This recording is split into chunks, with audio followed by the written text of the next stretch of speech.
किला मुबारक पुंछ के सामने बने पैसेंजर शेड की खस्ताहाली और वहां पर गंदगी को लेकर आज लोगों ने ज़राए अबलाग से बात करते हुए कहा कि यहां पर भेड़ बकरी फ़रोख्त करने के लिए लोग लाते हैं और उन्हें इस शेड में बांध देते हैं, जिसकी वजह से यहां पर गंदगी हो जाती है और यहां मुसाफिरों को बैठने में परेशानियों का सामना करना पड़ता है।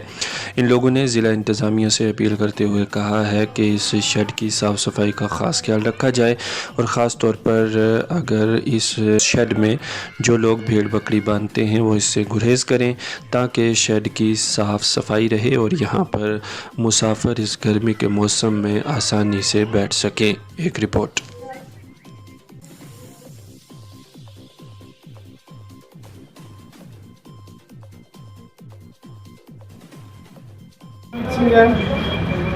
मेरा ये पेशा है, ये ड्राइवरी है। यहाँ पे हम सबसे पहले आपका शुक्रगुजार हैं कि आप हमारे कॉल पे यहाँ पे आए हो।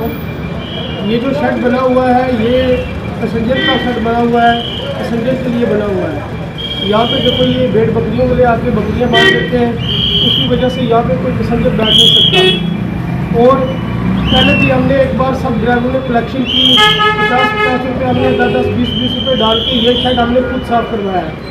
तो हमारी डीसी साहब से यही अपील है कि इसको हफ्ते के हफ्ते इसको साफ़ किया जाए, क्योंकि गर्मी का मौसम है।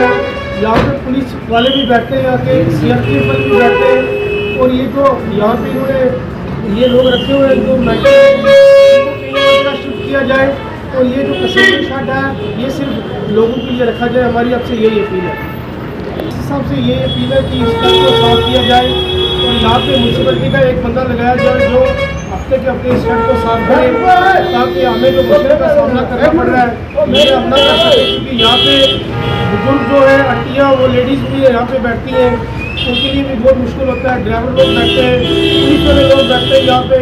ये पैसेंजर शेड है, सुबह बच्चे, सुबह स्कूल के बच्चे यहाँ पे आके बैठते हैं, उनके लिए बहुत मुश्किल हो जाता है। इन दिनों में ये भेड़ बकरियों वाले आते हैं और यहाँ पे अंदर आके घर डाल के चले कि भेड़ बकरियों के लिए अलग शेड बना हुआ है, ये वहाँ पे नहीं रखे, यहाँ पे आके बांध रहे हैं। और हमारी यही अपील है सबकी कि इसको साफ रखा जाए। और म्यूनसिपलिटी से हमारी ये अपील है कि उनको चाहिए कि उनका एक वर्कर एक हफ्ते के हफ्ते इसको आगे साफ करें, ताकि हम लोग यहाँ पे गर्मी में बैठ सकें। मुश्किलात अभी आ रही है, हमारी बाथरूम की आ रही है। बाथरूम वो जो है एक हफ्ता, एक महीना कोई साफ नहीं कर रहा है उनको। और उसके बाद इस शेड के अंदर हमारी यही मांग है कि इस शेड के अंदर सभी लोग आके बैठ रहे हैं जिनका कीमती सामान उनके पास होता है। हमारी यही मांग है डीसी साहब से कि यहाँ पे CCTV कैमरा लगाया जाए। उसके बाद यहाँ पे पक्की और लाइट का कनेक्शन दिया हुआ है, बट अभी तक कोई पक्का और कोई लाइट का इसका प्रबंध नहीं हुआ। हमारी डीसी साहब से ये अपील है कि यहाँ पे दो शेड है हमारे पास, यहाँ पे कम से कम 2 पक्खे लगने चाहिए, ताकि लोगों को गर्मी में मुश्किलात का सामना हो। लेडीज़ के लिए यहाँ पे बाथरूम होना चाहिए, लेडीज़ के लिए यहाँ पे बाथरूम नहीं है। जो बाथरूम है बहुत पुराना है, वो सब टूट गया हुआ है, आप देख सकते हो। जो है इसमें पानी भी नहीं है। और हमारी डीसी साहब से एक और अपील है कि यहाँ पे एक खड़ा है, एक चौक है, यहाँ पे गर्मियों में एक कूलर का प्रबंध किया जाए, जो हम लोगों के लिए यहाँ पे पानी, जो हमें पानी मिल सके। यही हमारी डीसी साहब से अपील है कि यहाँ पे कूलर का प्रबंध किया जाए, ताकि हम ठंडा पानी लोग यहाँ पे जो पी सकें गर्मियों में।